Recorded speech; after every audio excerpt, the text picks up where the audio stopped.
بیچاری کئی روز سے دم توڑ رہی ہے، ڈر ہے خبر بد نہ میرے منہ سے نکل جائے، تقدیر تو مبرم نظر آتی ہے ولیکن پیران کلیسا کی دعا ہے کہ یہ ٹل جائے۔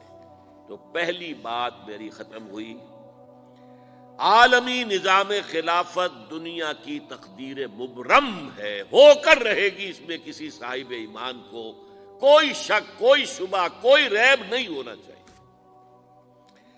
البتہ اس کا اب دوسرا پہلو کیا ہے، اس کا آغاز کہاں سے ہوگا؟ پہلی بات تو یہ، ہمارے بعض لوگوں کے ذہنوں میں، سادہ دل لوگ وہ سمجھتے ہیں کہ پوری دنیا میں ایک ہی دفعہ آ جانی چاہیے، یہ کوئی علاقائی خلافت تو نہیں ہو سکتی، خلافت تو عالمی ہوتی ہے۔ ان سے میں کہتا ہوں عالمی خلافت کب تھی جناب؟ یہ تو نہ خلافت راشدہ میں عالمی تھی، کیا ہندوستان شامل تھا اس میں؟ کیا چین شامل تھا؟ کیا یورپ شامل تھا؟ اور پھر جو خلافت کے نام سے جو ملوکیت چلی ہے وہ بھی صرف آپ دور بنو امیہ میں کہہ سکتے ہیں کہ وہ پورا عالم اسلام کم سے کم اس کے تحت تھا۔ بعد میں خلافت عباس، بنو عباس میں اور فاطمیین کی خلافت میں اور آل عثمان جو ہیں آٹومان ٹرکس کی خلافت میں ٹکڑے تھے، حصے بکھرے تھے، کوئی مانتا تھا کوئی نہیں مانتا تھا۔ اور سب سے بڑی بات یہ، اگر ایک دم پوری دنیا پر خلافت قائم ہو سکتی تو حضور کے دست مبارک سے ہوتی، لیکن نہیں ہوئی۔ نتیجہ کیا نکلا؟ ایک ملک میں حضور نے قائم کر دی، جزیرہ نما عرب، یہاں خلافت قائم ہو گئی، حضور خلیفہ ہے۔ اس کے بعد آپ کے خلفائے راشدین نے پھر اس کو وسعت دی، شرقاً غرباً شمالاً، 3 کالمز نکلے ہیں فوجوں کے، صحابہ کرام کے، 3 کالمز، ایک ایسٹ ورڈ، ایک ویسٹ ورڈ، ایک نارتھ ورڈ۔ ایک عراق کو فتح کرتے ہوئے ایران میں پہنچ گیا، خراسان تک چلا گیا۔ ایک شام کو فتح کرتے ہوئے اور پھر سینائی پیننسولا سے ہو کر افریقہ میں داخل ہوا اور اٹلانٹک تک پہنچ گیا۔ تیسرا سیدھا شمال میں گیا، لیکن یہ زیادہ دور نہیں جا سکتا تھا، کوکیشین ماؤنٹینز آ گئے، کوہ قاف۔ اس زمانے میں تو یہ یوں سمجھیے کہ امپیسیبل تھا نا، کوہ قاف، لہذا وہاں رک گیا۔ اب بھی یہ ہوگا، کسی ایک جگہ سے شروع ہوگا پھر پھیلے گا، اس کے سوا کوئی چارہ کار ہے ہی نہیں۔ اگر ہر جگہ پوری دنیا میں ایک ہی وقت میں ہو سکتا تو حضور کے دست مبارک سے ہوتا صلی اللہ علیہ وسلم۔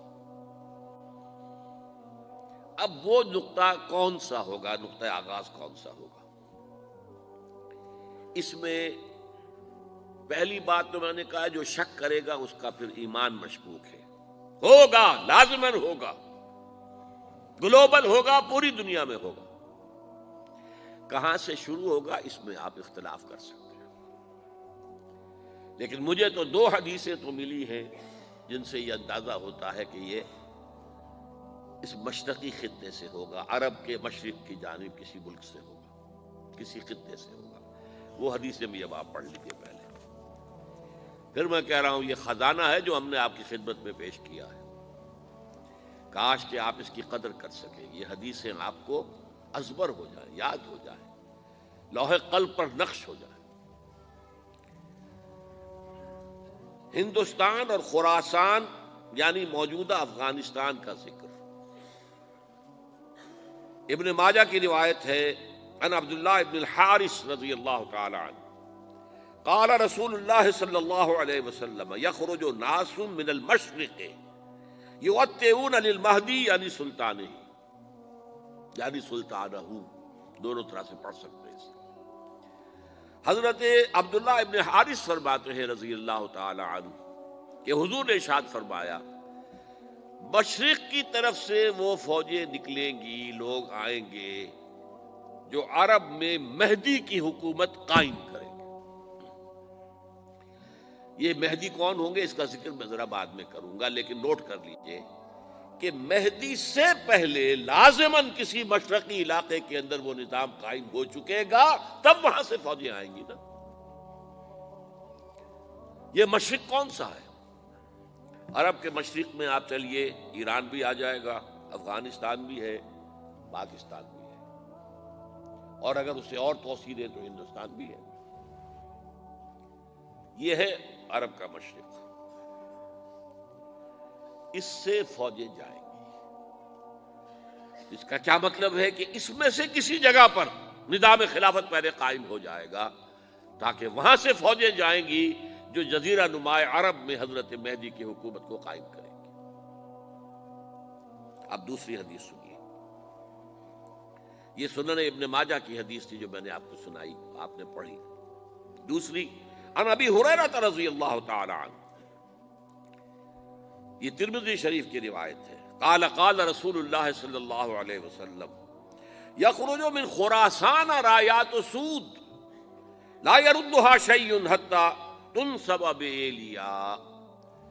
خراسان کے علاقے سے سیاہ جھنڈے لے کر فوجیں آئیں گی، ان کا رخ کوئی موڑ نہیں سکے گا، ان کو پیچھے پھیر نہیں سکیں گے کوئی بھی، یہاں تک کہ وہ یروشلم میں جا کر جھنڈے نصب کر دیں گے۔ ایلیا حضور کے زمانے میں یروشلم کو کہتے تھے۔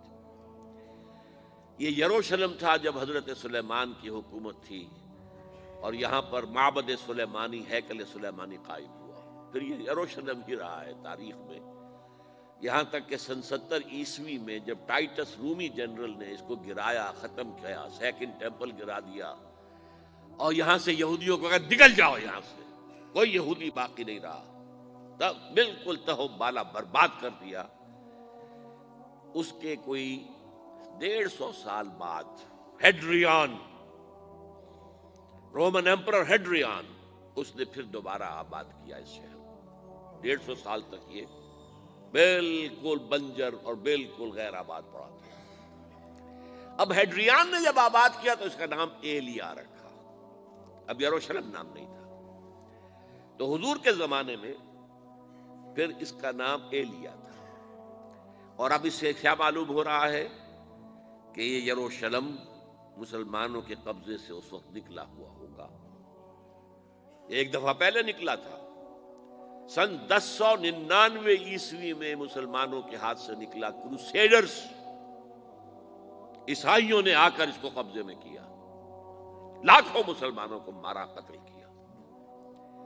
اس کو 1187 عیسوی میں واپس لیا ہے۔ کس نے لیا ہے؟ صلاح الدین ایوبی، کرد۔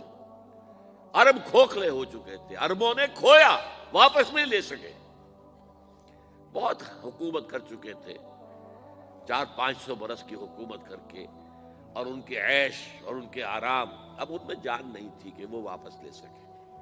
واپس لینے والا گرم کرد خون تھا، صلاح الدین ایوبی۔ تو گویا کہ اب آپ سمجھئے کہ 88 برس تک عیسائیوں کا قبضہ رہا یروشلم پر۔ اب 1967 میں یہودیوں نے قبضہ کیا ہے، اور اب 38 برس تو ہو گئے، 88 نہیں تو 38 برس تو ہو گئے، لیکن وہ دور آئے گا کہ اب پھر لیں گے۔ لینے والے عرب بھی نہیں ہوں گے، خراسان کے علاقے سے فوجیں آئیں گی۔ یہ خراسان کیا تھا؟ ایلیا تو میں نے آپ کو بتا دیا، یروشلم کا نام ہے۔ خراسان اس زمانے میں ایک بہت بڑے ملک کو کہتے تھے، کچھ حصہ پاکستان کا بھی اس میں شامل ہے، کچھ حصہ ایران کا بھی ہے۔ ایران کے اس حصے کو اب بھی خراسان کہتے ہیں، وہ ایک صوبہ ہے۔ خراسان ایک صوبہ ہے ایران کا، چھوٹا سا۔ پاکستان میں خاص طور پر یہ جو علاقہ مالاکنڈ ایجنسی کہلاتی ہے، اس سے اوپر جتنا علاقہ ہے، اور یہ جو واخان کی ایک پٹی آتی ہے اوپر، واخان افغانستان کی ایک پٹی سی دم سی چلی آتی ہے جو جا کر چائنا کی سرحد سے مل جاتی ہے، یہاں سے لے کے یہاں تک یہ جو مالاکنڈ کا وہ درہ ہے اور پہاڑ ہے، یہ بھی خراسان کا حصہ ہے۔ باقی تقریباً 2/3 آف افغانستان، ساؤدرن حصہ نہیں ہے خراسان کا حصہ، یہ سیستان کہلاتا تھا، یہ خراسان نہیں ہے۔ لیکن یہ کہ اوپر کا 2/3 آف افغانستان، اور اس کے ساتھ یہ جو عرب، جو اب یہ ترک ممالک آزاد ہوئے ہیں سوویت یونین کی ڈسولوشن کے ساتھ، یہ سارا علاقہ کہلاتا ہے خراسان بزرگ۔ The great خوراسان.